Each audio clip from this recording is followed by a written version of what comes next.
जाहीर झालेल्या अर्थसंकल्प 2025 या अर्थसंकल्पामध्ये शेतकऱ्यांसाठी काय तरतुदी केलेल्या आहे, या तरतुदीमुळे शेतकऱ्यांचा काय फायदा होईल याविषयी सविस्तर माहिती या व्हिडिओमध्ये आपण पाहणार आहोत। नमस्कार शेतकरी बंधूंनो, जय महाराष्ट्र। काय बा शेती करताना केलीच पाहिजे, कारण वावर आहे तर पावर आहे।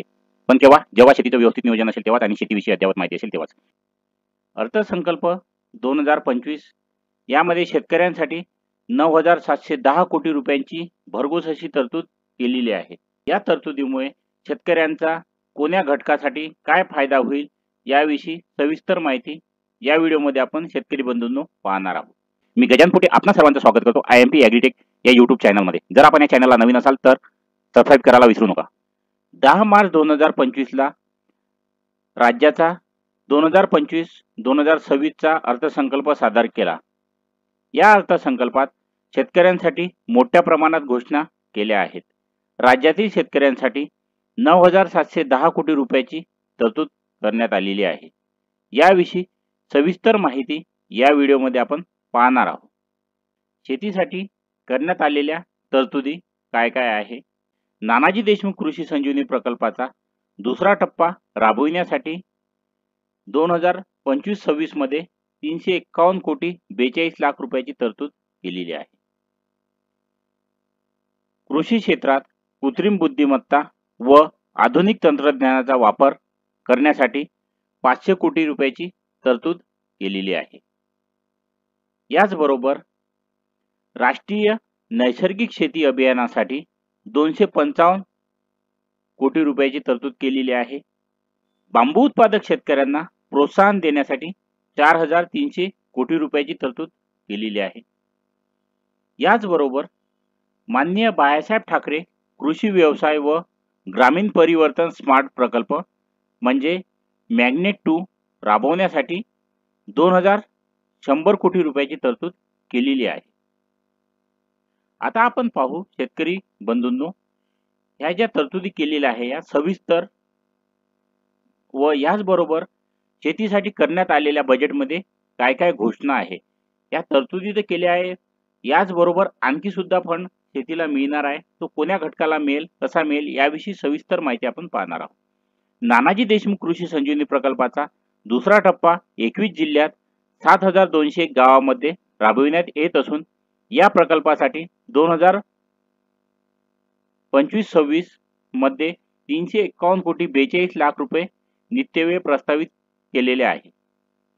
कृषी क्षेत्रामध्ये कृत्रिम बुद्धिमत्ता व आधुनिक तंत्रज्ञानाचा वापर धोरण आखण्यात येत आहे।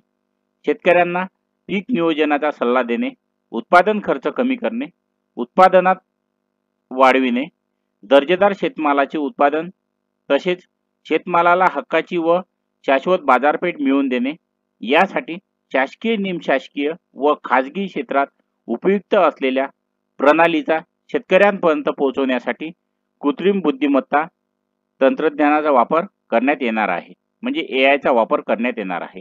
पहिल्या टप्प्यात 50,000 शेतकऱ्यांच्या 1 लाख एकर क्षेत्राला त्याचा फायदा होईल। येत्या 2 वर्षात त्यासाठी 500 कोटी रुपयाचा निधी उपलब्ध करून देण्यात येणार आहे। राज्यातील अपूर्ण सिंचन प्रकल्पाची कामे पूर्ण करणे आणि महाराष्ट्रात सिंचन सुधारणा कार्यक्रमाअंतर्गत कालवे वितरण प्रणालीतील सुधारणेची सुमारे 5,000 कोटी रुपये किमतीची कामे नाबार्ड अर्थसहाय्याच्या पहिल्या टप्प्यात मंजूर करण्यात आलेली आहे। गायमुक्त धरण, गाययुक्त शिवार ही योजना राज्यात कायमस्वरूपी राबविण्यात येणार आहे।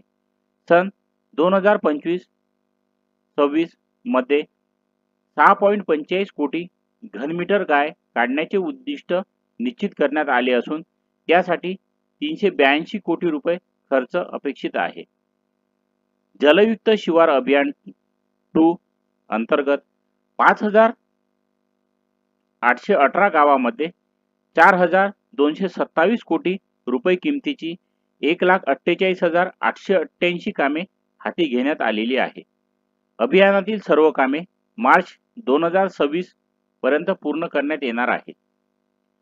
नारपार गिरणा नदीजोड प्रकल्पाद्वारे नाशिक व जळगाव जिल्ह्यातील 49,516 हेक्टर क्षेत्रातील सिंचनाचा लाभ होणार आहे। या प्रकल्पाची अंदाजित किंमत 7,500 कोटी रुपये आहे। दमनगंगा, एकदरे, गोदावरी या नदीजोड प्रकल्पामुळे 3.55 टीएमसी पाणी उपलब्ध होणार असून त्यामुळे जायकवाडी धरणाच्या लाभक्षेत्रातील 9,766 हेक्टर क्षेत्र पुनर्स्थापित होईल। नाशिक जिल्ह्यातील 2,987 हेक्टर क्षेत्रालाही या सिंचनामुळे लाभ होईल। या प्रकल्पाची अंदाजित किंमत 2,300 कोटी रुपये आहे। शासनाने महत्वाकांक्षी तापी पुनर्भरण हा 19,300 कोटी रुपये किमतीचा सिंचन प्रकल्प हाती घेण्याचे ठरविले आहे। या प्रकल्पामुळे उत्तर महाराष्ट्र आणि पश्चिम विदर्भातील खारपाना पट्ट्यातील शेतकऱ्यांच्या जीवनात आमूलग्राह बदल होऊन त्यांच्या उत्पन्नात वाढ होणार आहे। कोकणातील उल्हास आणि वैतरणा नद्यांच्या खोऱ्यातून 54.70 टीएमसी पाणी गोदावरी खोऱ्यात वळविण्याचा प्रकल्प हाती घेण्यात येणार आहे। यातून मराठवाड्यातील सुमारे 2,40,000 हेक्टर क्षेत्राची सिंचनासाठी पाणी उपलब्ध होईल। या प्रकल्पाचे सर्वेक्षण व अन्वेषण काम सुरू आहे। सांगली जिल्ह्यातील मसाय उपसा सिंचन योजनेसाठी 200 मेगावॅट क्षमतेचे 1,594 कोटी रुपये किमतीच्या सौर ऊर्जा प्रकल्पाला मान्यता देण्यात आली आहे। गोशी खुर्द राष्ट्रीय प्रकल्पातून डिसेंबर 2024 अखेर 12,332 हेक्टर सिंचन क्षमता निर्माण झाली असून हा प्रकल्प जून 2026 पर्यंत पूर्ण करण्याचे नियोजन आहे। सन 2025-26 करिता 1,460 कोटी रुपयाचा नित्यव्यय प्रस्तावित आहे। उदचन जलविद्युत प्रकल्पाद्वारे वीज निर्मिती व वीज वापराचे संतुलन साधून सुरळीत वीज पुरवठा करणे शक्य होते। सार्वजनिक खाजगी भागीदाराद्वारे राज्यातील 38 उदचन जलविद्युत प्रकल्पासाठी सामंजस्य करार करण्यात आले आहे। त्यातून राज्यात 2.95 लाख कोटी रुपयाची गुंतवणूक व 90,000 रोजगार निर्मिती होणार आहे। मुख्यमंत्री बळीराजा मोफत वीज योजनेअंतर्गत 7.5 अश्वशक्ती पर्यंतच्या 75 लक्ष कृषी पंपांना मोफत वीज पुरवण्यात येत आहे। डिसेंबर 2024 अखेर 7,978 कोटी रुपयाची वीज सवलत या योजनेद्वारे देण्यात आली आहे। केंद्र शासनाच्या राष्ट्रीय नैसर्गिक शेती अभियानाअंतर्गत 2,13,625 लाभार्थी शेतकऱ्यांना येत्या 2 वर्षात 255 कोटी रुपयाचा निधी उपलब्ध करून देण्यात येणार आहे।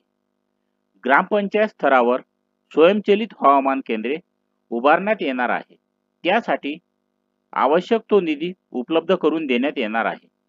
राज्यातील सर्व नगरपालिका क्षेत्रातील सांडपाण्यावर प्रक्रिया करून त्या पाण्याचा वापर उद्योग्य व आणि शेतीसाठी करण्यात येणार आहे।